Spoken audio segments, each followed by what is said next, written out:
मारुति महाराज की जय। श्री वालंबा माता की जय।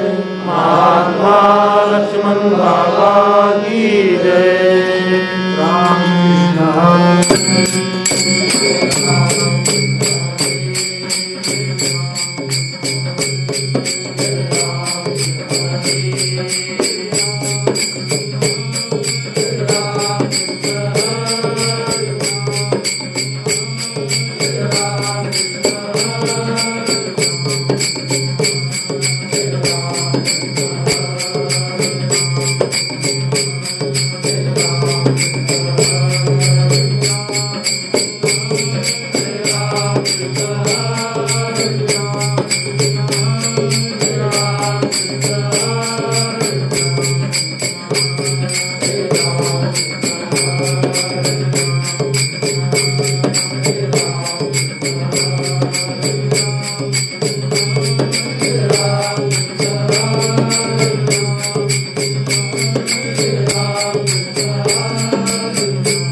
पाहिलीन हेची देवाचे दर्शन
मूळ कीर्तन क्रमांक 376,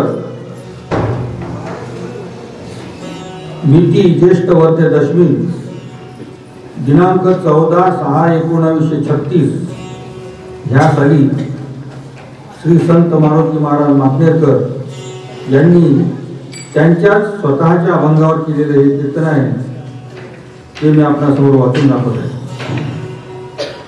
कीर्तनाचा अभंग आहे.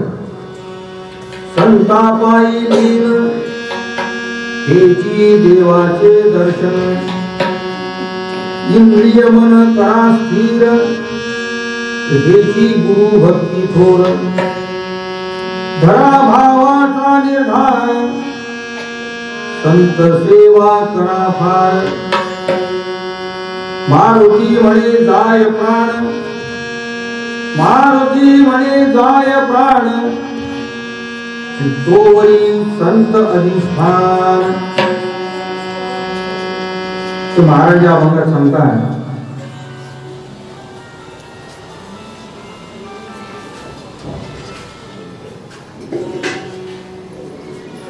तो महाराज या अभंगात सांगतात, हा अभंग बहुतेक सर्व लोकांच्या पाठ आहे. हा नेहमीच्या म्हणण्यातला अभंग आहे. सर्व लोकांच्या पाठ आहे, परंतु त्याप्रमाणे आपली करणी होत नाही. कारण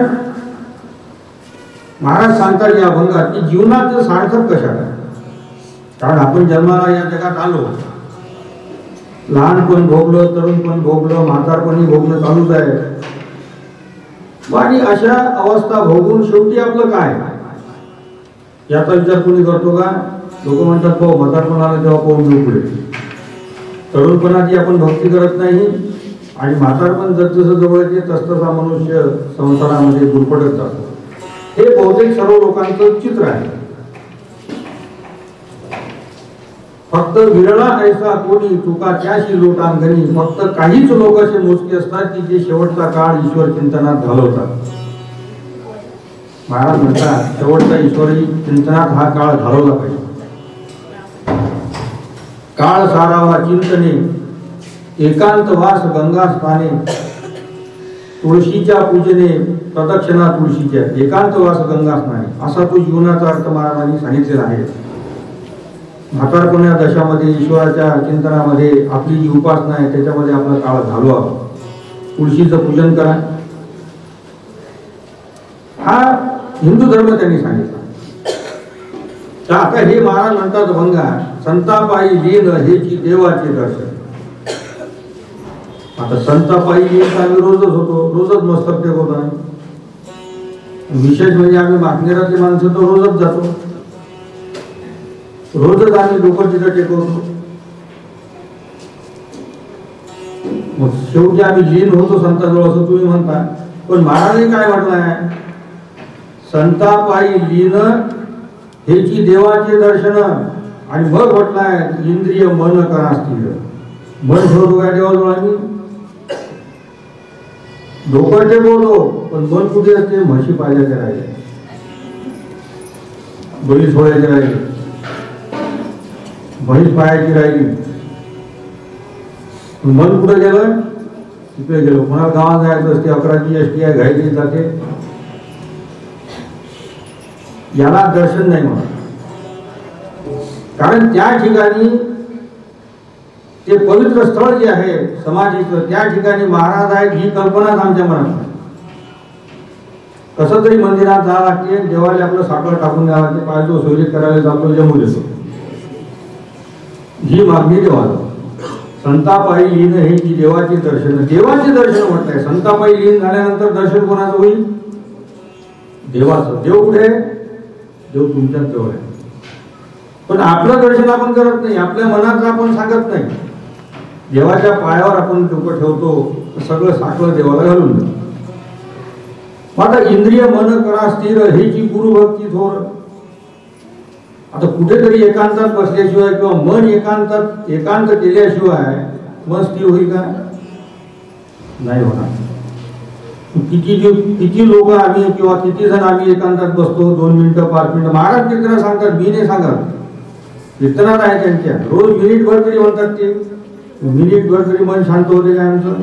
कारण सर्व लक्षित संसारात परिस्थिती आहे, कुणाची गरिबी आहे, कुणाची काही आहे, अनेक विचार डोक्यात असतात, काही असतात, पण मन तरी आम्ही देवाला देत नाही.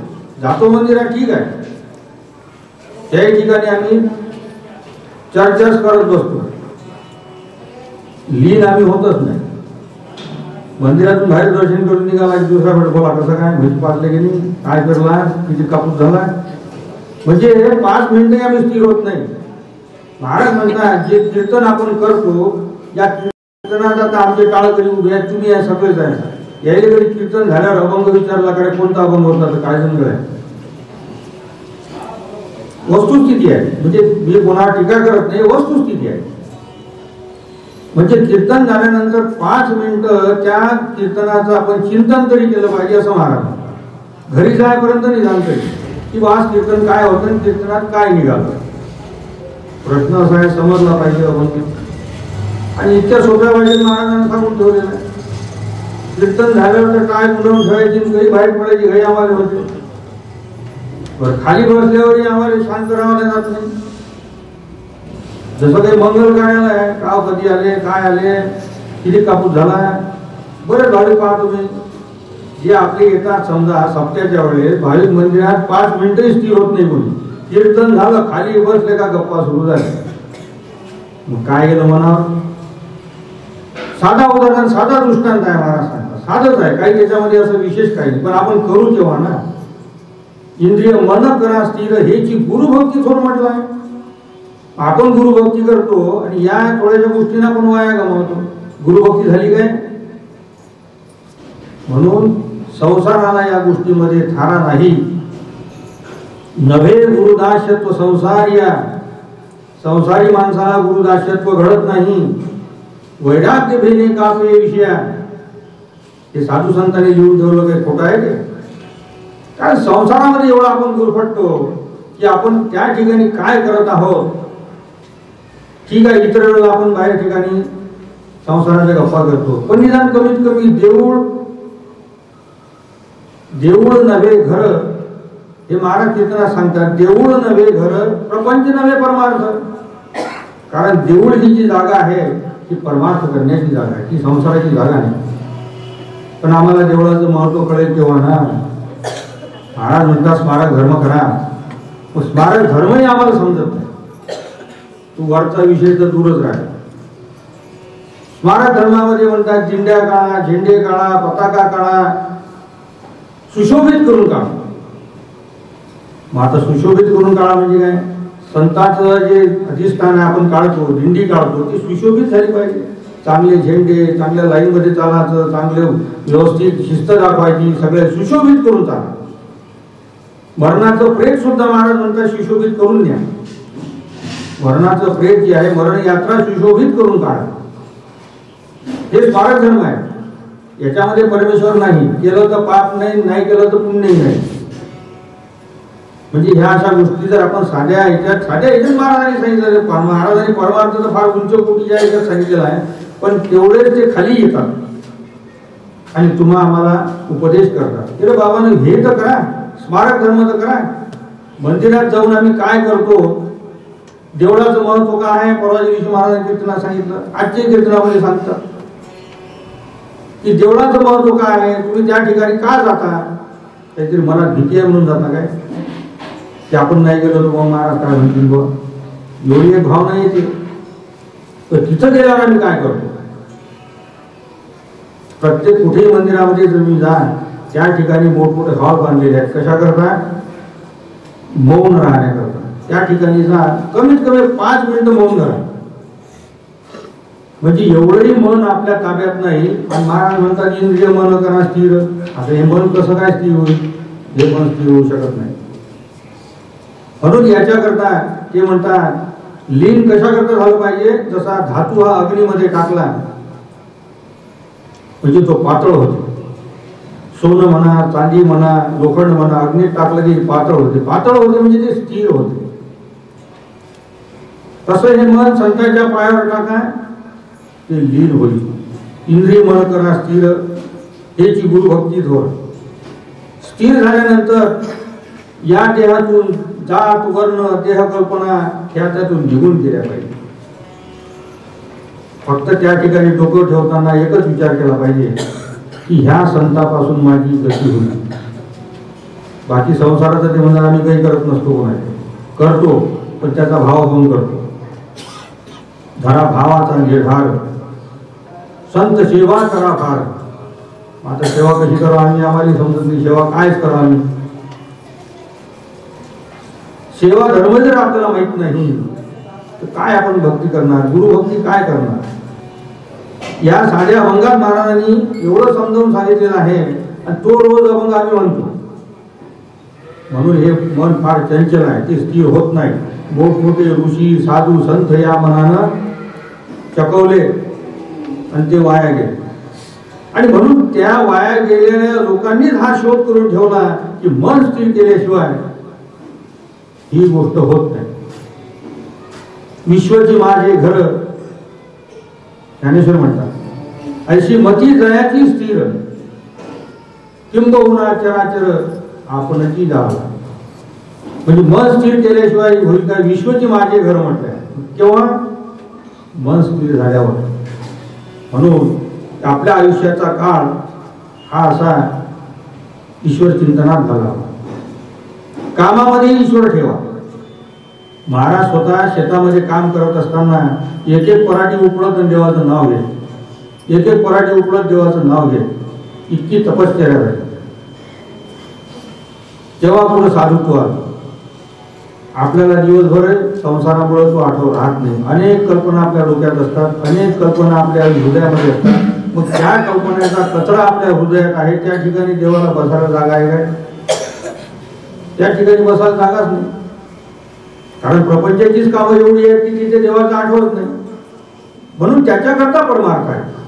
परमार्थ कशा करता आहे की आपला संसार चांगला व्हावा, धन्य पुण्य रूप कैसा झाला संसार. आपला संसार चांगला पाहिजे, आपली मुलंबळं चांगली निघाली पाहिजे, आपली संतती चांगली निघाली पाहिजे, आपलं सर्व कल्याण झालं पाहिजे. पण ते तुम्ही म्हणता फुकट झालं पाहिजे, कसं काय होईल. फक्त डोकं पायावर ठेवल्याने जमीन काय. परवाच्या कीर्तनामध्ये महाराजांना सांगितलं साधूच्या अंतःकरणात जावं लागते त्यावेळेस तो. कारण साधूला तुमची गरज नसते, साधूला तुमची गरज नसते. तुम्ही तुमच्या प्रपंचामुळे त्या कल्पनेमुळे तुम्ही त्याच्याजवळ जाता. ते म्हणता आम्हाला काही मागू नका, मागू नका. मग काय मागा, हेची दान देगा देवा तुझा विसरण व्हावा, गुण गाई नावडी हेची माझी सर्व. परमेश्वर मागा ना. परमेश्वर मागतला जर तो तुमच्याजवळ आला तर मग काय कमी आहे तुम्हाला, कशाचीच कमी नाही. पण परमेश्वर कोणीच मागत नाही. परमेश्वर येण्याकरता हृदयामध्ये जागा नाही. आणि म्हणून हा जन्म मरण फेरा चुकवण्याकरिता म्हातारपणाचा जो काळ आहे, म्हातारपण हे शेवटचं स्टेशन आहे. आणि त्या स्टेशनवर आलेल्या प्रवासाचं सर्व माणसाला आठवते की जीवनात आपण काय काय केलं. ते शेवटचं स्टेशन आहे, शेवटचं तिकीट आहे. म्हणून आपल्या आयुष्याचा काळ आपण चिंतनात घालवण्याकरता महाराज आजच्या कीर्तनामध्ये सांगतात. आणि म्हणून गती करणारे तेच आहेत एवढा फक्त विश्वास पाहिजे. विश्वास असेल तर गती होईल. कारण धन्य विश्वासाची जाती तेथे वसती देवाची. ज्यांचा विश्वास आहे, विश्वास असणाऱ्याची जी जात आहे, धन्य विश्वासाची जाती तेथे वसती देवाची, असं महाराज म्हणतात. आणि म्हणून काही काही लोकांनी खूप रहाटे केले. मारुती महाराजांची रहाटी केली, आणि संतांची रहाटी केली, मारुती महाराजांचीच रहाटी केली. पण काही काही लोकांनी दुसरीकडे भटकले. पण मरताना ते मागण्याला झाले. माझ्याकडे अनेक लोक आले, काय झालं, काय दिले, बुडा मेला. बरं मग 1000 रुपयाची पावती फाळा. तो कशी काय नाही, बुडा म्हणजे तसं मागण्याचे बा मी जातो, मागणे मा अधिष्ठान आहे. आणि मग तो तुझ्या बापाचं अधिष्ठान मागणे होतं, तू कुठे भटकला होता. तू पावती फाळायला आला, तू आयुष्यभर गेला होता कुठे. प्रश्न विचार तुम्ही त्याला, तुम्ही कुठे भटकले होते. काय लेखते आमचे साधू भेटले, मग मी ते तिकडे जाऊन ते सांगा की ज्याच्या मायच्या नवऱ्यानं याच्यावर उपकार केले. महाराज म्हणतात तुझ्या मायचा नवरा इथं बसला आहे, आयुष्यभर का भटकला तिकडे. तुझा पंजा इथं येत होता, तुझा आजा इथं येत होता. तू भटकला, तू काय करतो, मायबापाजवळ 50 एकर जमीन होती, तुझ्याजवळ काय आता काही नाही, ते हॉटेलात काम करतो मी आता.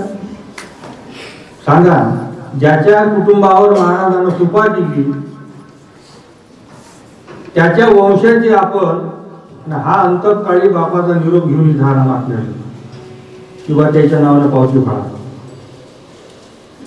याच्यातला गुह्यार्थ काय, संत तुमचं काहीही पाहत नाही. तुमची पिढी ज्या घरावर त्यांनी उपकार केले उपकार सांगू मी काय, बाप न करी अशी ते माय. मायबापही उपकार करू शकत नाही. बाप न करी अशी ती माय, अशी ती माय आहे. पण याचा विसर आपल्याला पडला, कारण आपण आपल्या कालातच राहतो आयुष्यभर. कोणाच्या वाड्या घोडे माळ्या, कोणाच्या मोटरसायकला, कोणाच्या गाड्या, कोणी साऱ्या दिवसभर धूमधा चालू असते लोकांची. कुठं परमेश्वराचा आपल्या अधिष्ठानाला आठवण नाही. तर अशा जे निरीक्षण आहे माझं, मी सांगतो ते जे सत्य परिस्थिती आहे, त्याच्यामध्ये कोणावर टीका करण्याचं काम नाही. आयुष्यभर भटकलेले माणसं शेवटी बातमीला आहे. याच्या मागे गुह्यार्थ एकच आहे की त्या संतांनी आपल्या घरावर उपकार केले, त्याला आपण विसरलो. आणि विसरल्यानंतर तो जो जीव होता तुमचा आहे, तो जीव अंतकाळी चिंतनात तो मागण्याच्या आला. आणि आल्यानंतर त्यानं सांगितलं की तुम्ही मागणेरला जा. मागणेरचं मंदिर ज्या माणसानं बांधलं, ठक्कर साहेब, त्यांनी आयुष्यामध्ये अनेक धंदे केले, अनेक मोठमोठे कॉन्ट्रॅक्ट घेतले. पण शेवटी दवाखान्यात आजारी पडल्यानंतर त्या माणसाला कोमात गेला. डॉक्टर म्हणे आता यांचं संपल्यानंतर डॉक्टर म्हणे हे मेले. त्यावेळेस तो कोमात गेला होता, त्यावेळेस त्याला दृष्टांत झाला महाराजांचा दृष्टांत झाल्यानंतर एक कुठं काडीवाला साधू आला, ते यम आले, आणि यम आल्यानंतर ते मला नेत आहे. तर त्यावेळेस त्यांनी सांगितलं माझ्या महाराजाला विचारलं काय, असं त्या माणसानं म्हटलं. त्यावेळेस ती यम बाजूला झाली, आणि बाजूला झाल्यानंतर त्याने ते सगळं वर्णन सांगितलं. जेव्हा तो शुद्धीवर आला, डॉक्टरने पाहिलं की यांना धुगधुगी आली. आता धुगधुगी आल्यानंतर पहिले तो शुद्धीवर आल्यावर त्यानं त्याच्या जावायला बोलवलं, जे चंद्रपूरला राहतात ते जावई, रावण म्हणून त्यांचं नाव आहे. अभी के अभी मागने को जाओ और देशमुख साहेब को ये 2000 रुपये दे दो, पेढे बांट दो, त्यांना ते सांगितलं. तो तेवढ्याच रात्री गाडी घेऊन निघाला, आणि निघाल्यानंतर तो सकाळी पोहोचला. तो म्हणजे मी मागण्यातच कसा आलो, म्हणजे ड्रायव्हरशी गप्पा करत करत इतक्या कमी वेळात मी पोहोचतो म्हणजे आला किंवा आता तो त्या चिंतनात आला. आल्यानंतर म्हणजे ठक्कर साहेबनी ऐसा बोलाय, ठीक आहे. त्याच्यानंतर तो काही वर्ष जगला.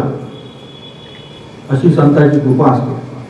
तो म्हणे देशमुख साहब, मैंने जो मंदिर बांधा है धर्मशाला ईमानदारी से बांधा, इसलिए मैं जिंदगी में बड़ा हो गया. मी मोठा जिंदगीत का झालो, महाराजांच्या आशीर्वादामुळे. त्यांची इमानदारीने काम केलं मागणीच्या मंदिराचं. त्याचं कर्म पहा, कुठला माणूस इमानदारीचं कर्म पहा, त्या कर्मामुळे तो तरला. वास्तविक पाहता त्याच्या घरावर कृपा नाही, त्याचा संबंध नाही, किंवा असेल पूर्वजन्मीचा. तर अशा काही घटना महाराजांच्या आहेत, तर या नवीन पिढीला ह्या गोष्टी माहीत नाही. नवीन पिढीने या गोष्टीचा आदर घ्यावा, या गोष्टीचं पाहावं, निरीक्षण करायचं. किंवा आपल्या मागण्याला इतके दूरदूरचे लोक येतात, हे कसे येतात, काय येतात विचार तर करा, त्यांच्याशी गप्पा तर करा, की तुम्हाला तो पुढचा इतिहास माहिती झाला पाहिजे. तुम्ही ज्या गावात राहणारे आहे, मी ज्या गावात राहणार आहे, तुम्ही ज्या गावात येणारे आहेत, मग आपल्या उपासनेचा आपल्याला कमीत कमी अभ्यास तर पाहिजे. त्या उपासनेची आपण त्या नुसतं तोंडवाशी ज्याचे नाव येईल त्याची गावाच नाही ठावे, अशी गोष्ट आहे ना. जी गोष्ट आपल्या जवळ आहे ते गोष्ट आपल्याला माहीत नाही. आणि अशा रीतीने महाराज इतक्या सोप्या शब्दामध्ये सांगतात, कारण सांगत तर खूप आहे, कारण त्याच्यामध्ये वेळ जातो आणि लोकांना ऐकण्याला वेळ नाही. आणि म्हणून ही मी काय सांगितलं, याच्यामध्ये मुद्दा तो आहे की बाबा जन्मभर हे भटकले लोक आणि शेवटी महाराजांच्या पायावर आले. त्यामुळे हे आपल्याला कृपा झाली हे जीवाला कळत नाही, कारण माणूस अहंकारावर जातो, आणि अहंकारावर गेल्यानंतर ते मायबापापेक्षाही अहंकारी होतात. त्याच्यानंतर महाराज म्हणतात की आपलं कल्याण त्याला समजत नाही, म्हणून याकरिता त्यांनी उपाय सांगितला की संत प्रेम अंतकरणात आणा. आता मला सांगा, जिवंत माणसावर प्रेम होईल, माझा हे कसं काय प्रेमी संत प्रेम अंतःकरणात राहणार, संताचं प्रेम कसं काय, कारण आता तर महाराज नाही, त्याच्यामुळे आम्ही असे झालो, मनानं वागतो आम्ही, महाराजाचे नियम आम्ही अंगीकारत नाही. अंतःकरणात राहणं असं ते म्हणतात, कारण या कलियुगात महाराज म्हणतात घरोघरी शब्द ज्ञान रमणार. तशी गोष्ट आहे, आमच्या गावात घरोघरी शब्द ज्ञान आहे, प्रत्येक जण प्रत्येकाला ज्ञान सांगतात, कीर्तन ऐकतात आणि शब्द ज्ञान सांगतो आम्ही लोकांना. असे पुष्कळ लोक पाहिले, मी कोणावर टीका करत नाही, माझ्या पाहण्याचा विषय आहे तो. कारण त्या गावात आपण राहिल्यानंतर काहीच निरीक्षण करा, संतांच्या भूमीचं गाव सगळेच असते, पण भूमी पावनं संतांची भूमी आहे, लक्षात ठेवा. म्हणून महाराज म्हणतात की कलियुगात घरोघरी शब्दाचा शहाणपणा वाढला आणि प्रत्येक जण स्वतःला साधू म्हणून घेऊ लागले, खोटे साधू. पण आता या खोट्या साधूला कुणी अर्धी भाकरी देत नाही, अशी परिस्थिती झालेली आहे, कारण त्याच्या ठिकाणी अध्यात्माचा गुण नाही. आणि म्हणून मागील संतांनी देवाला प्रेमच मागितले, कारण प्रेम जर मागितलं तो ठेवा तुमच्या अंतःकरणात राहा, म्हणजे महाराज तुमच्या अंतःकरणात आहेत, ते तुमचं सगळं निवारण करतात.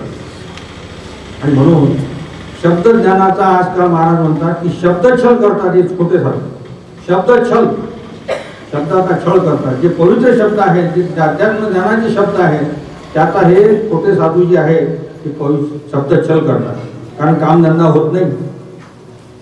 इतिहास सांगून लोकांना खेडेपळे सांगून खेडेपळे फिरतात आणि लोकांना देव मिळतो हे सांगतात, गीता भागवत वाचतात, यांना देव मिळणे नाही. महाराज म्हणतात पूर्वी गावातला न्याय जुन्या लोकांमध्ये होत असेल, पण आता अहंकारामुळे फौजदाऱ्या होऊन राहिल्या, मारामाऱ्या होऊन राहिल्या. का होऊन राहिले? त्यामुळे स्थिती गेले.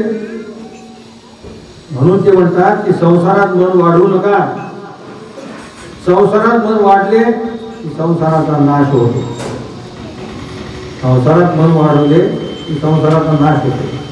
आणि जुन्या लोकांना हे सर्व माहीत होते, कारण जुने लोक जे होते ते आपली स्तुती कधी करू देत नव्हते, आपल्या घराची स्तुती करू देत नव्हते, आपल्या पोराची सुद्धा स्तुती ते करू देत नव्हते.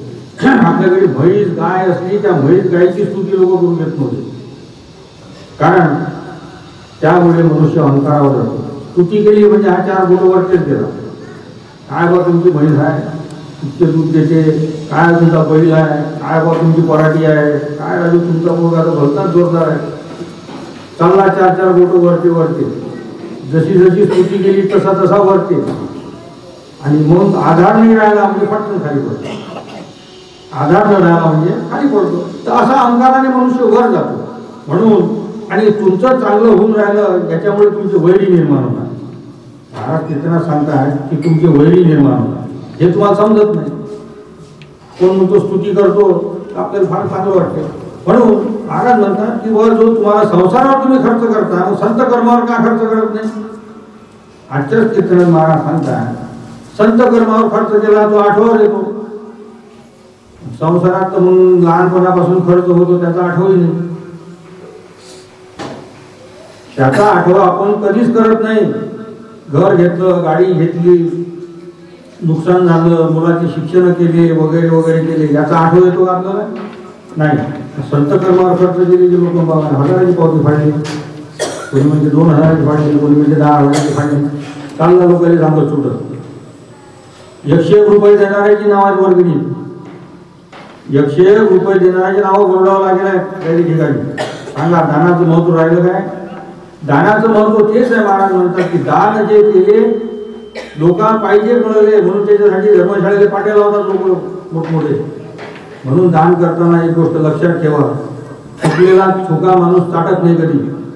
तसं दान एकदा पेटीत टाकलं की त्याचा मनावरून आठवण निघाला पाहिजे. आणि आठवण निघाला पाहिजे तर ते दान अंतःकरणावर उमटलं पाहिजे, म्हणजे ते दान तुमच्या देवाला पोहोचलं. असा तो दानाचा नियम आहे. का सांगू नये कोणाला दान दिलं म्हणून? त्याने अहंकार वाढतो, त्याने अहंकार वाढतो. आणि म्हणून याकरिता हे दानाचं महत्व महाराजांनी सांगितलेलं आहे. धर्मशाळा अनेक लोकांच्या कष्टावर बांधल्या जातात, तिथं हा आपली स्वतःची पाठी लावतो. जो पैसे काही जास्ती देतो तो स्वतःची पाठी राहतो.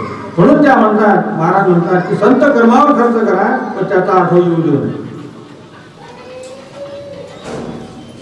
त्यासाठी आजच्या कीर्तनाचा जो सार महाराज मी थोडक्यात सांगितला, परंतु वेळ खूप जास्त होईल म्हणून पुढचे जास्त सांगायचे ते तुम्ही महाराजांच्या शब्दात ऐका आणि संतापायी लीन व्हा. आणि महाराज म्हणतात की तरुण जा.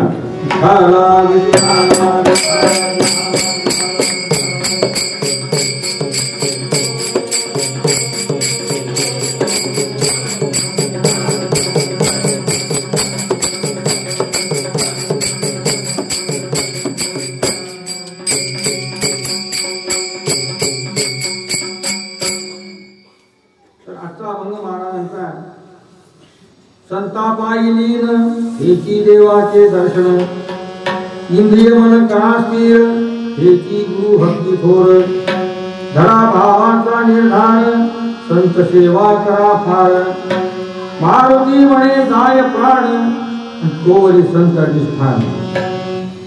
महाराज म्हणतात या मृत्यू लोकात नरते आला हा योग घडावा. कोणता की मन जे आहे ते सज्जनांच्या पायी लीन व्हावे. लीन याचा अर्थ अग्नी माझी धातू लीन होऊनी राहतू. धातूचे अग्नीत पाणी होते म्हणजे तो स्थिर होतो. आणि त्याप्रमाणे हे मन जे आहे सृष्टी देह जात वर्ण आदर हा वगैरेतून निघून संतापासून गती होते हे चित्ताला समजून तेथे राहावे. महाराज म्हणतात की आता कोट्यावधी मतांतरे मारली आहे, यांना संसारही नीट साधत नाही कारण अंगात शक्ती नाही. कुत्र्याप्रमाणे नुसते भोगणे चालले आहे. याला फळ येण्याकरिता शब्द हा सत्य झाला पाहिजे.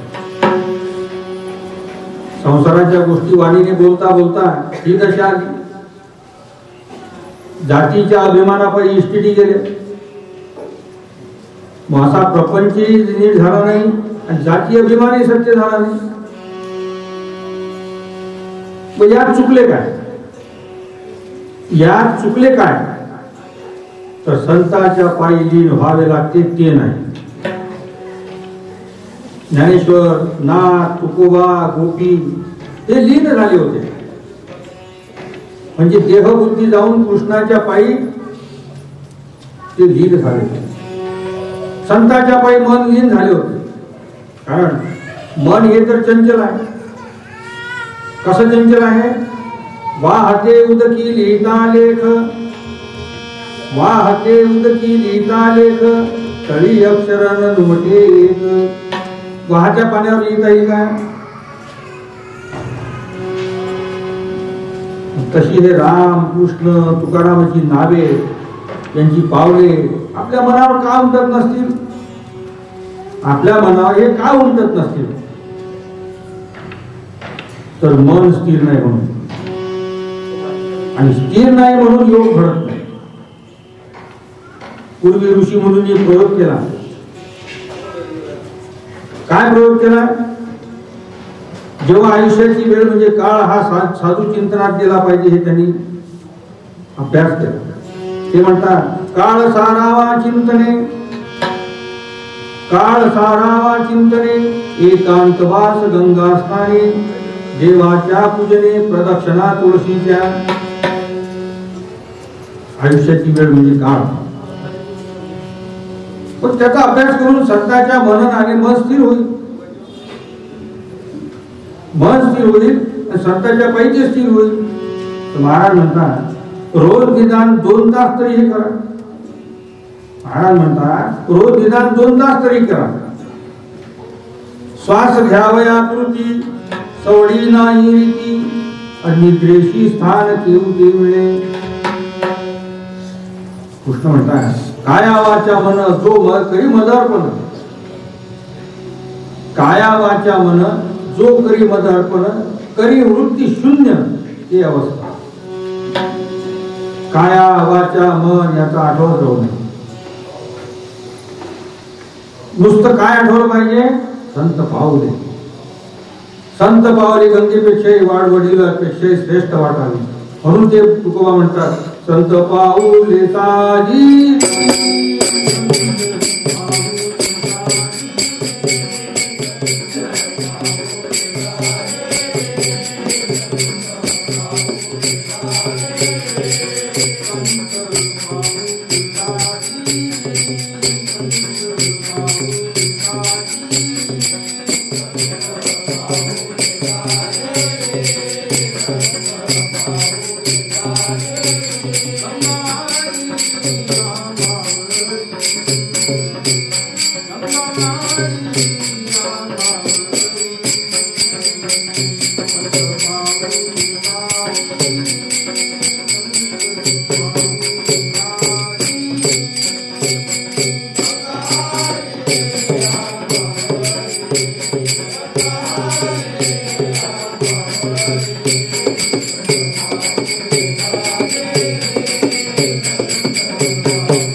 गंगा उतरली आंबावडी. संत पावले हे गंगेपेक्षाही आणि वाडवडिलापेक्षाही श्रेष्ठ वाटावे. आणि एवढी जेव्हा आवड होईल तेव्हा अध्यात्म मिळते. आणि म्हणून ही शक्ती तयार करण्याकरिता हा योग आचरला पाहिजे. हा योग आचरण्याकरिता नामदेव, गोरोबा, तुकोबा हे किती झटले, म्हणजे त्यांनी मेहनत किती जोराने केली. कायनवाच्या मनसन देही इतक्यांनी झटून अध्यात्म योग मिळवण्याकरिता संतांचे प्रेम आणले पाहिजे, तरच तो भवपार जातो. कारण संताशी आवडे तो काळाचाही काळ, संताशी आवडे तो काळाचाही काळ, समर्थाचे बाळ जीवी समर्थ. संतांची आवड म्हणजे त्यांची आवड आपल्यावर होते. मग संतांच्या पहिली लीन केव्हा झाला म्हणा, तर संतांना आपली आवड व्हावी. आपणास त्याची आवडी झाली म्हणजे मग खऱ्या संताला कशाची आवडी नसते. म्हणून तुकोबा म्हणतात आठवती नाही सुख दुःख,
ब्रह्मसुखामध्ये ब्रह्मानंदात बुडालेल्या साधूला आजचा कशाचाही आठवण असतो.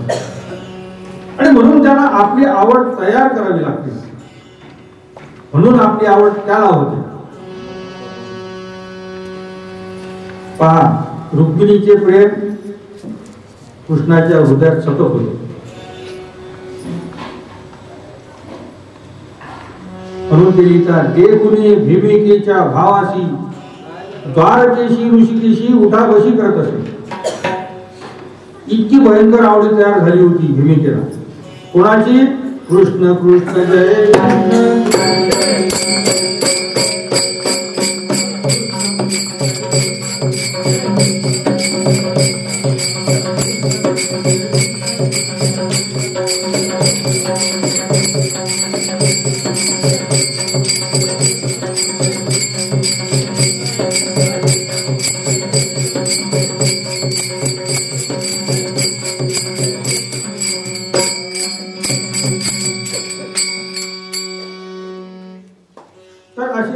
जय प्रेम कृष्णाच्या हृदयात सतत राहत होते आणि हे प्रेम याला आवडी म्हणाले.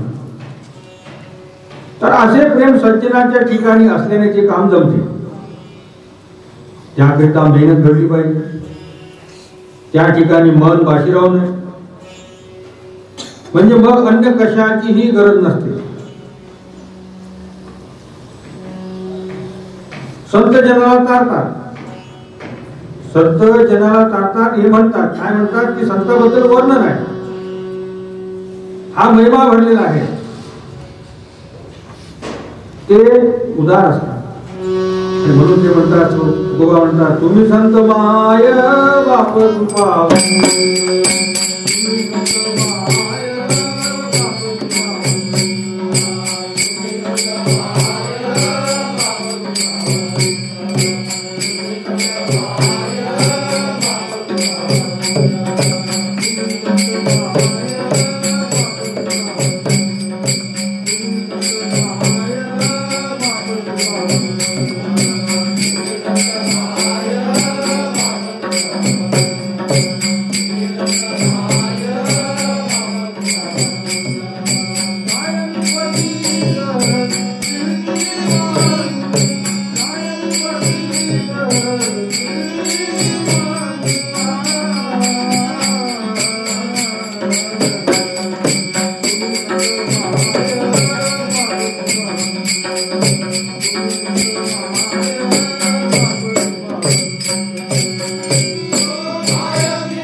कायमी पतित कीर्तिवानो.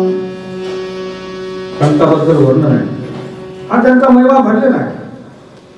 संतांना कशाची बाधा होत नाही. आता यंत्राचे शोध अनंत निघाले, यंत्राचे शोध अनंत निघाले, पण त्या यंत्रात आहे तेच दिसते. पाहिले ते दिसते, पेरले ते दिपजे. म्हणून ईश्वर हा दृश्य नाही, तो दिसत नाही. आत्म्याशी चित्ताशी मनाशी बोलता येत नाही. आपल्या जीवाची गती काय होते हेही त्याच्यात नाही. म्हणजे तत्वज्ञान जे आहे ते त्या यंत्रात नाही, तर त्यामध्ये सृष्टी ज्ञान आहे. विठ्ठला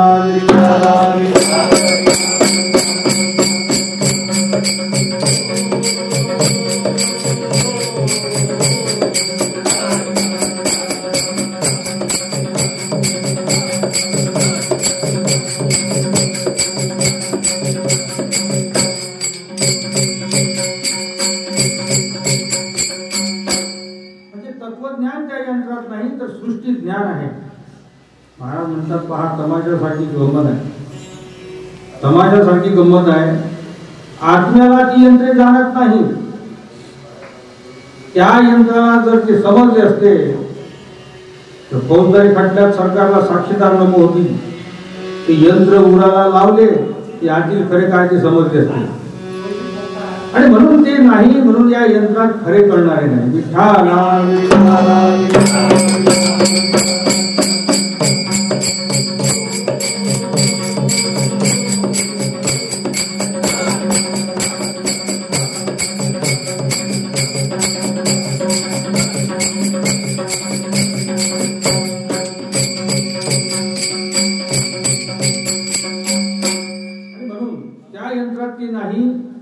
चालणारे नाही. सृष्टी नियम जो व्यवहार आहे हा चालण्याकरिता आहे. सृष्टी नियम हा व्यवहार चालण्याकरिता आहे. या साहित्यामुळे लोकांवर वजन पडून धन मिळते, वर्चस्व मिळते. पण महाराज म्हणतात यात तत्वही नाही आणि हा कल्याण होण्याचा मार्गही नाही. ते ज्ञानेश्वर म्हणतात, हा विचारून अहंकार सांडिजे, मग असतीच वस्तू होईजे, मग आपली खात्री पाहिजे आपण केली. आणि म्हणून महाराज म्हणतात की मनावरून सर्व त्यागा, अध्यात्म जाणण्याकरिता हे करा.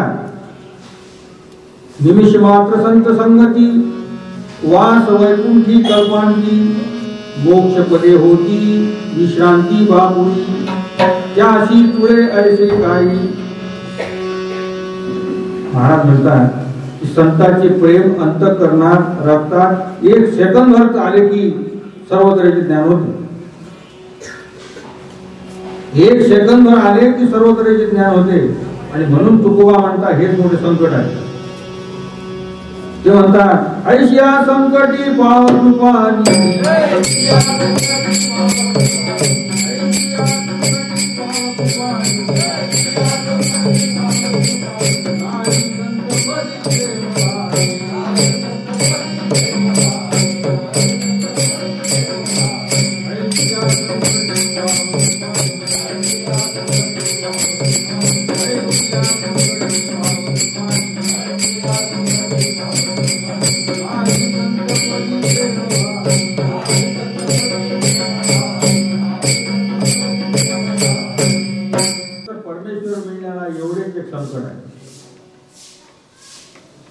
परमेश्वराचे ज्ञान व्हायला काय तर संतांचे प्रेम हे अंतःकरणात खेळल्या वाचून अध्यात्म मिळत नाही.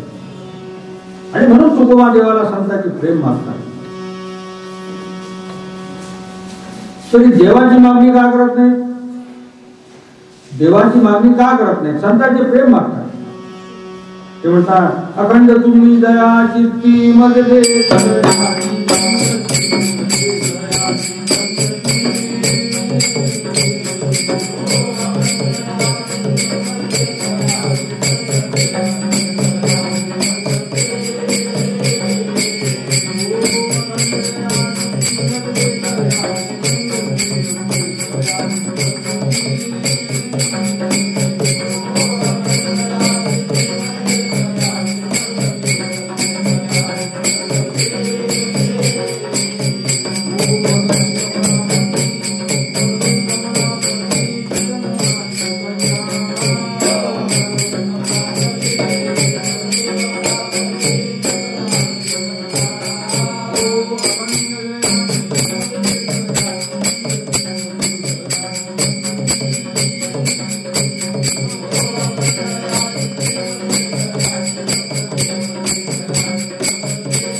देवाची मागणी का करत नाही तर ते म्हणतात अखंड तुम्ही चित्ती मदते दयाची संगती.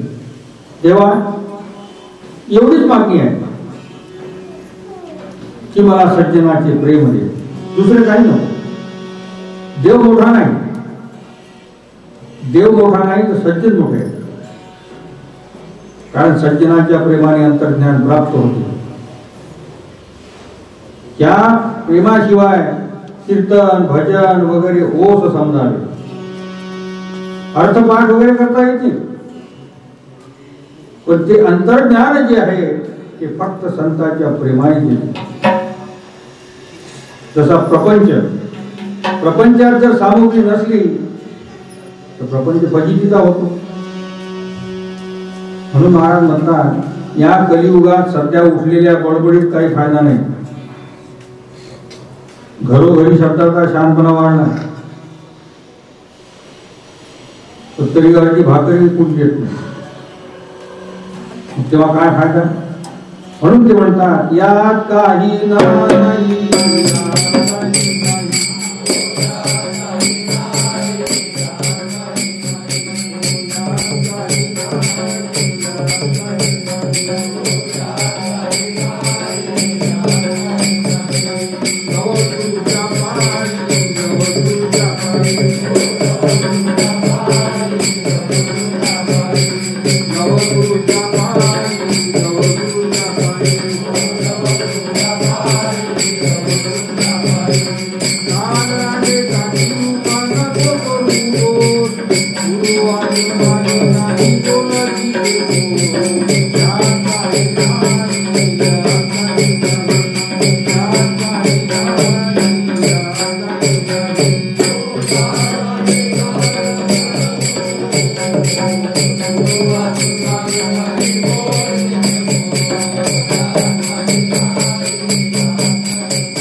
आपल्या प्रपंचाविषयी वाणीतून निघणे हे कोरडे आहे. जीवनाची वाटेल जेवढी स्तुती केली तरी पाव आणायच्या डाळ्या कोणी देत नाही. म्हणून इतिहासात शहाणपणा वगैरे शब्द ज्ञानाने एक पाव आणाय मिळत नाही दिलेले आहे. अशी व्याख्याने फोडसाठी समजा सांगणारे पुष्कळ झाले. वर्तमानपत्रात लेख लिहिणारे व लिहिलेले विषय पुष्कळ झाले, पण त्यातून 25 रुपये सालबंदीची फिटत नाही. म्हणून हे बोल सगळे खोटे आहेत.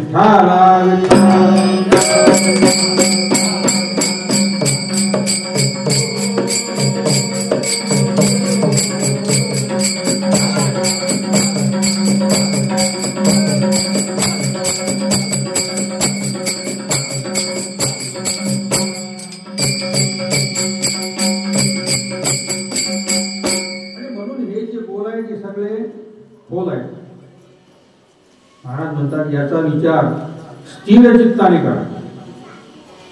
कशाने? स्थिर चित्ताने करा. शब्दांची व्याख्याने हे पोटा करत आहे, पण जेव्हा संतांचे प्रेम खेळवता येईल तरच अध्यात्म मिळते, नाहीतर हे खोटे ठरते. आणि म्हणून असे खोटे साधू जे सांगतात त्यात अध्यात्माचा गुण नसून ते बाहेरच्या तालतमुळेवर गाडी करून दाखवतात. आणि म्हणून तुकोबा म्हणतात, तुका म्हणायचे संत जिते दळ पाहावे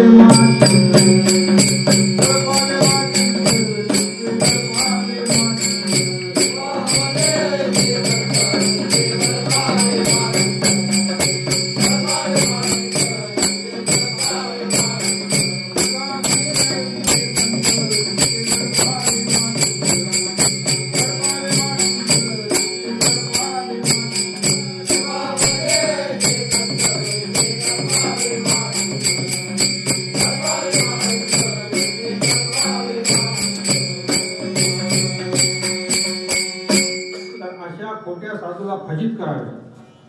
कारण अंतःकरणातील समज करून देणारा साधू पाहिजे ना. तर अशा दोन तऱ्हेचे ब्राह्मण आणि मराठी अशाने राहणारच. पुष्कळ माहिती झालेले ब्राह्मण कुंभकर्ण रावण हे जातीने ब्राह्मण होते, वेदांत जाणत होते, तरी दारू पीत काही गधे मांस खात ते नीती पाळत नसत, जाती धर्मही पाळत नव्हते. मग असे करायला नको म्हणून ब्राह्मण नाव न राहता त्यांना राक्षस दैत्य नाव पडले. त्यामुळे असुर राक्षस हे नाव त्यांना मिळाले. हे इतिहासात आहे. सध्याचे ब्राह्मण असे अधर्माने जर वागत असतील तर महाराज म्हणतात त्यांना असुर माना. कारण तप करून नीती पाळून अनाचार न करणारे कोण होते? पूर्वीचे अंगिरादी ऋषी मुनी होते, ते ब्राह्मण होते. तर असे ब्राह्मणांचे दोन प्रकार होतात, श्रीराम श्रीराम श्रीराम श्रीराम.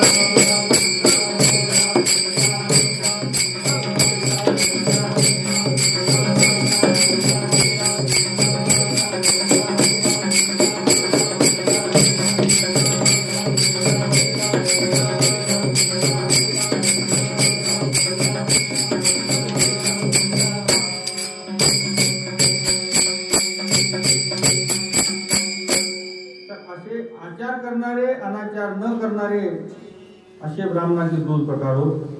असुर, राक्षस, दैत्य ही जी नावे आहेत ही ऋषी कुळाला काय येऊन पडली? ही नावे ऋषी कुळाला काय येऊन पडली? तर त्यांनी वेद मानला नाही. वेदवाय लंड बोले तो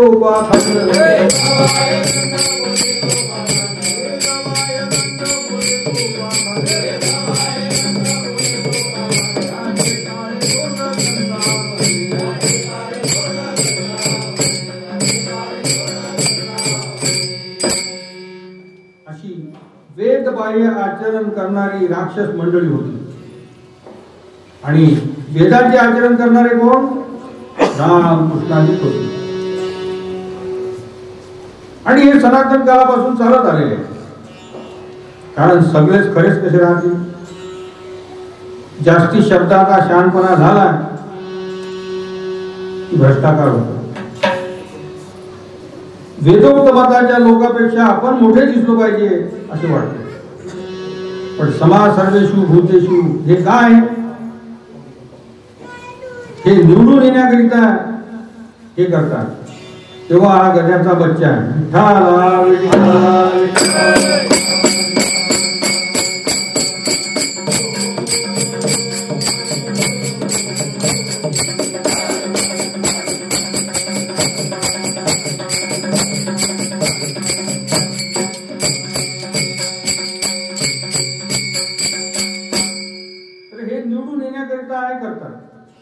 महाराज म्हणतात ही लबाडी आहे.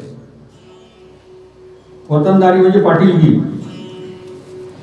याकरिता मुसलमानी राज्यात गाईचे मांस खाणारी झाली आणि ते सध्या धर्म सोडून आहे. तरी ती वतनदारी मिळत नाही, एखादी जहांगिरी मिळत नाही, एवढं काहीच मिळत नाही. त्यांच्या शेतसाऱ्यात आणि पैसे माफ होत नाही. मग काय फायदा? मागचे लोक निदान बाटून जहागीरदारी, वतनदारी, देशमुखी तरी मिळवत, पण सध्या ती नाही. म्हणून तुकोबा म्हणतात तुका म्हणे तया दोहीकडे धक्का, तुका म्हणे तया दोहीकडे धक्का, शेवटी तो नरका माझी पडे.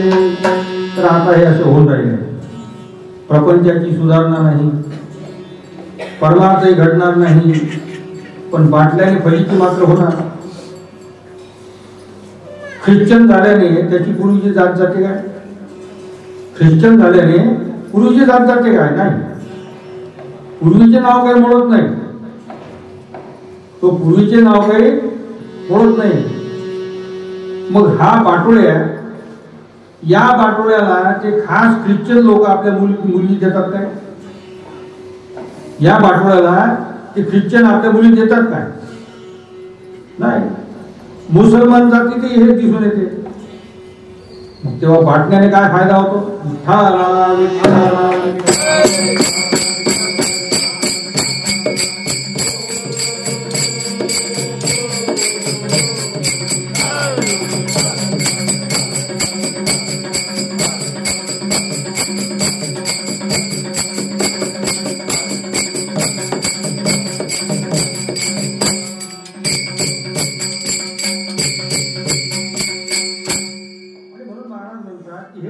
जातीमध्ये दिसून येते. उत्तम जातीचे लोक या बाटोड्यांना मुली देत नाही, कारण आता नोकरी मिळत नाही.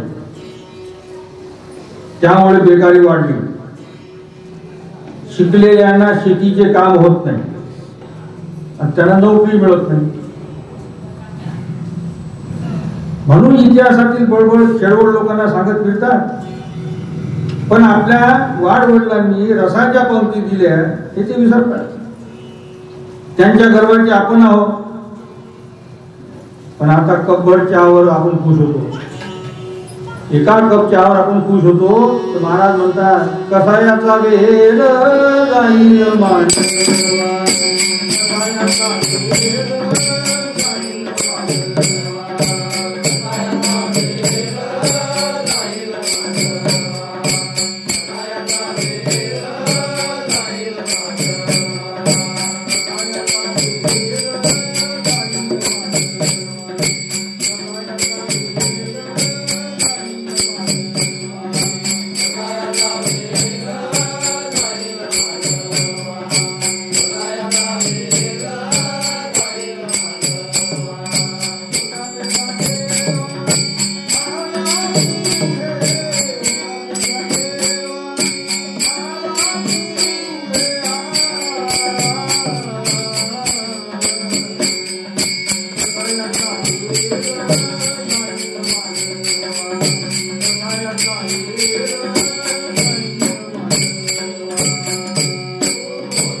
या कलियुगात आपली वजनदार बुद्धी आपल्या वाढवडिलाप्रमाणे आपली राहिली नाही.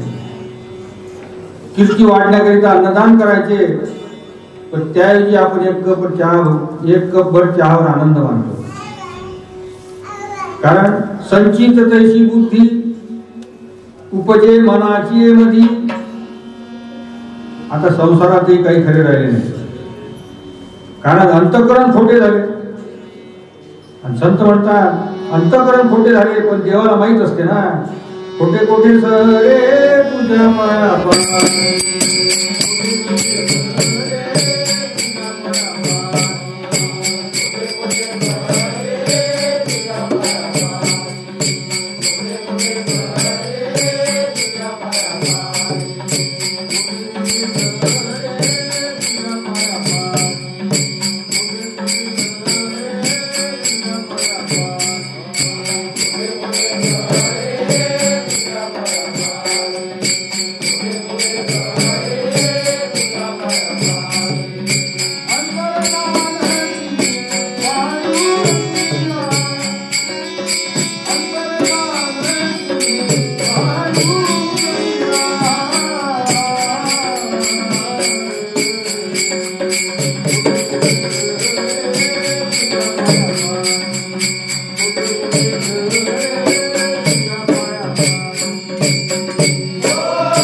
संसारातही खरे राहिले नाही, कारण अंतःकरण खोटे झाले.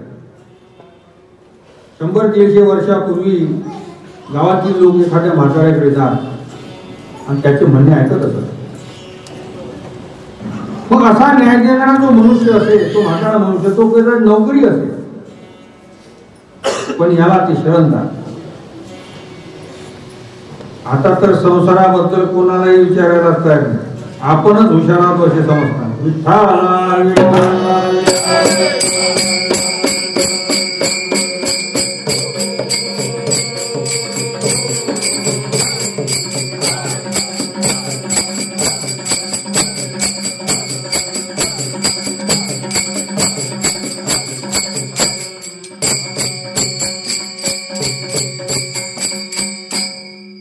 संसाराबद्दल कोणालाही विचारायला तयार नाही, आपणच हुशार आहोत असे समजतात. म्हणजे काय? म्हणजे ते दुसऱ्यांना खोटे मानतात असे म्हणायचे. तर अशी अहंकारी स्थिती आता बांधलेली आहे. म्हणून कोणी कोणाशी बोलत नाही, नम्रता धरत नाही, भोळे असे कोणीच राहिले नाही.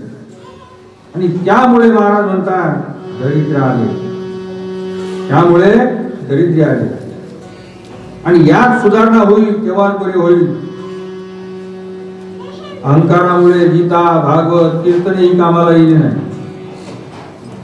आणि म्हणून याकरिता हे सर्व सोडून सज्जनाचे प्रेम येणे फार कठीण आहे. कारण हा मनुष्य देह आहे. आपल्या मताप्रमाणे वागून हा आपला खराबा करून घेतो. संतांची आवड राहिली नाही, संत मिळत नाही. जन्माला आल्यानंतर कीर्तन करून भागवत गीता वाचून देव मिळणे नाही. कारण बहु अवघड आहे संत आहे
संत भेटी परी जग जेठी करुणा केली आणि म्हणून आपल्या मताप्रमाणे वागून खराबा करू नये. पूर्वी बैठका जशा वाढल्या तशा निरनिराळ्या गोष्टी होऊ लागल्या. त्यापायी फौजदाऱ्या होऊ लागल्या, इस्टेटी जाऊ लागल्या. कशामुळे? अहंकार वाढला म्हणून असे नुकसान झाले ना. म्हणून महाराज म्हणतात यावरून असे दिसते की संसारात मन वाढवले की संसाराचा नाश होतो. कारण कोणीतरी वैरी तयार होतो. परमार्थात थोडासा खर्च केला, पुजारी लोक वगैरे आपापल्यावर मजा भोगतात असे वाटते. आणि म्हणून या स्मारक पूजनावर काही खर्च होतो तर त्याचे 8-15 दिवसांनी तरी या गजर होतो ना. कोणता? श्रीराम श्रीराम श्रीराम.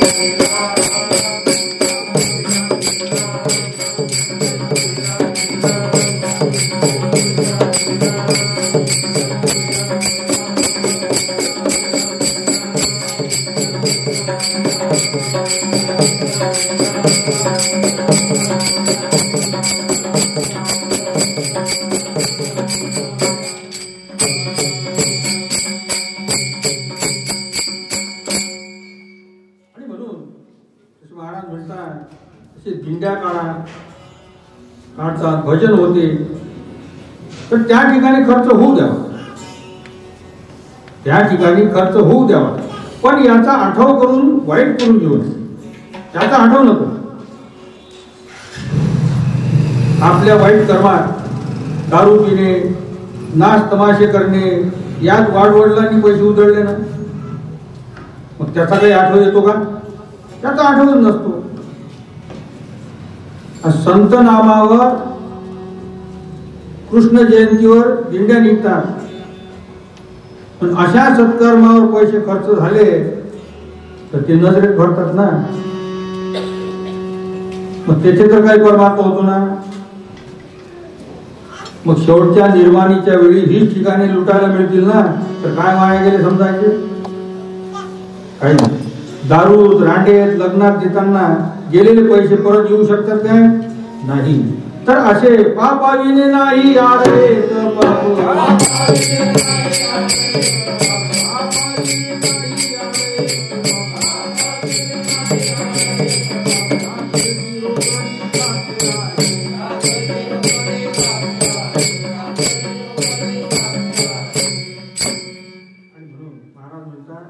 की आपण असे पापी जाऊ.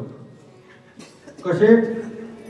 सत्कर्मावर केलेल्या खर्चाचा आपण आठव धरतो आणि वाईट कर्मावर झालेल्या खर्चाचा आठव धरत नाही, त्यामुळे आपण पापी. दुष्काळामध्ये झाडपाल्याचाही उपयोग होतो, तर असा निर्वाणाच्या वेळी उपयोगी पडणारे ते संत हे वृक्ष आहेत ना. पण ती बुद्धी सोडून आपण हलकट बुद्धी धरतो की आजच तो उपयोगाला यावा असं आपण कल्पना करतो. एखादा श्रीमान मनुष्य संग्रहाचा उपयोग निर्वाणीच्या वेळी करेल ना, पण तो जर न करील तर सरकार जबरदस्तीने त्या धान्याचा सामग्रीचा उपयोग करायला लावतात. पण आपल्याला इतकी शांती कुठे आहे? आता दुसऱ्याचा गठ्ठा मिळावा असं वाटते.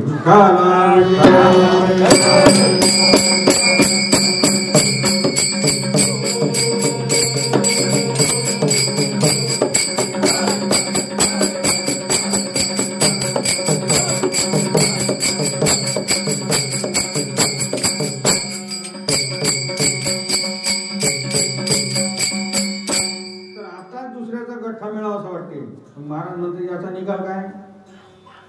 बाहेरचा संग्रह जीवाच्या उपयोगाकरताच असतो, पण माझे माझे म्हणून व्यर्थ गेला प्राणी, माझे माझे म्हणून व्यर्थ गेला प्राणी, नरदेहा येऊन हानी केली. कारण संग्रह हा जीवाच्या उपयोगाकरताच असतो. कारण देऊळ जर बांधले तर त्यात कोण रामभजन करेल हे कसे करणार? तुम्ही दुसऱ्याच्या दैवावर नजर ठेवता म्हणून काही होते ना. म्हणून याकरिता अहंकार टाका, परमार्थाच्या मननात राहा, त्यामुळे इंद्रियात वाईट धर्म येणारच नाही. तुकोबाने भजन करून संत सेवा करून अंतर्ज्ञान मिळवले, त्यामुळे संसार उत्तम झाला ना. कसा? आज त्यांना जागिरी आहे, तशी नाथांनाही जागिरी आहे. तुम्ही रात्रंदिवस प्रपंचाची मेहनत करूनही घरात भांडेकुंडे राहिले. तेच तुकोबाच्या नाथाच्या जहागिरीवर आज कोट्यावधी लोक पोट भरतात, राम नामही घेतात. श्रीराम श्रीराम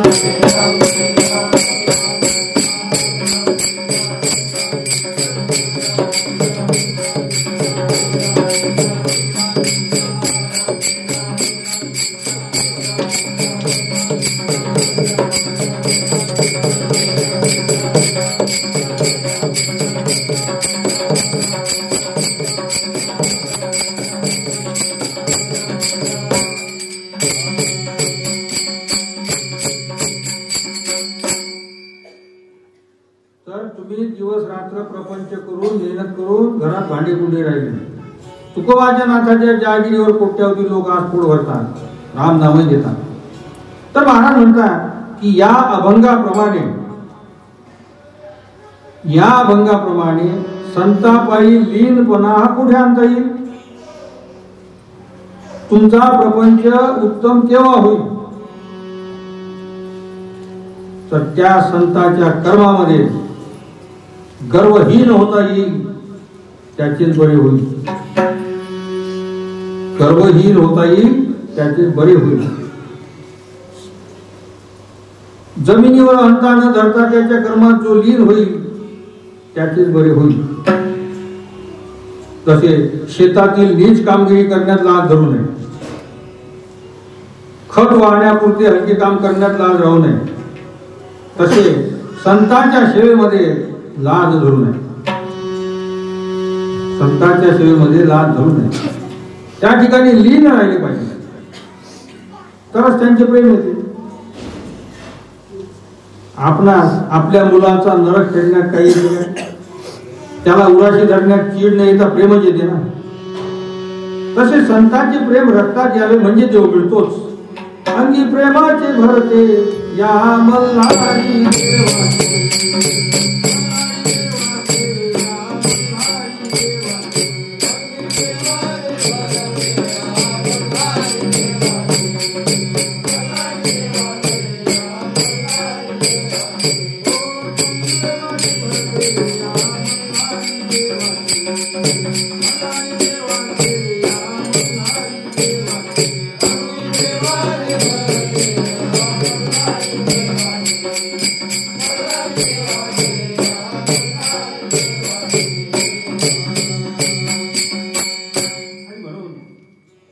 शरीरात प्रेम भरला की तो नेत्रात येतो. कृष्णाच्या प्रेमाने त्या गोपींना धंदा क्षणभर सुचत नव्हता. असा रक्तात प्रेम लागल्याने मौज होते. अनंत जन्माचे कल्याण होण्याकरिता, अंतर्ज्ञान होण्याकरिता औषध एकच आहे. कोणते? संत चरणी भाव धरा.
कल्याण होऊन अंतर्ज्ञान व्हायला औषध एवढेच आहे. संत चरणी भाव धरा. क्षणोक्षणा नामस्मरा मोक्ष सायुज्यतावरा हेची करा बापाने. पण हे शब्दाने दाखवण्या येण्याजोगे नाही. हे शब्दाने दाखवण्याजोगे नाही. कारण जशी भूक लागली तर तसे आयते जेवले पाहिजे ना, किंवा मग स्वयंपाक तयार केला पाहिजे ना. कारण आयते खाताना खाऊ कसे खाताय, माहिती देता येईल, माहिती देता येईल, पण भाव धरणे, मनन करणे, प्रेम आणणे हे कर्म तुमचे आहे. हे कर्म तुमचे आहे, याशिवाय देव मिळत नाही. आणि म्हणून ते म्हणतात संतापायी लीन त्याची देवाचे दर्शन.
काय पांडुरंगा काय वासुदेवा भगदेवी पायी सुशकानिया साई बाबुदेवा